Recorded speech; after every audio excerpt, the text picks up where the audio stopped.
kay General G naman po, medyo inaano kayo sinasabi, umiiwas daw kayo sa tanong ni Senator Bongo. Paano niyo po ba itong sasagutin?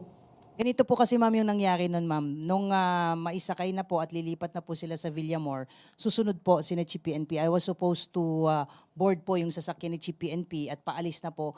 Kaso nasakay yung pinto ng van, umandar na po yung sasakyan niya. Humahabol po ako. Hindi ko po iniwasan, with due respect po kay Senator Bongo. Kung na-offend po siya, pasensya na po. Pero there was no intention on my part na takbuhan siya. It so happened na hinahabol ko po yung convoy. Kaya po tumakbo po ako, palayo po doon sa direction po nila.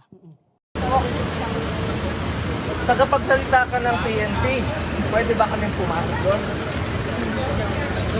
Sabi ni General Marbil kanina, sabi ni General Marbil kanina, pwede pumunta rin sa White Field. Pwede mo sabihin, alang namin. Ma'am, kayo po tagapagsalita ng PNP. Officer, please handle the best president of the Philippines very well. Treat him well. Senator. Oh, tumatakbo si Senator. Ayaw niya magpa-interview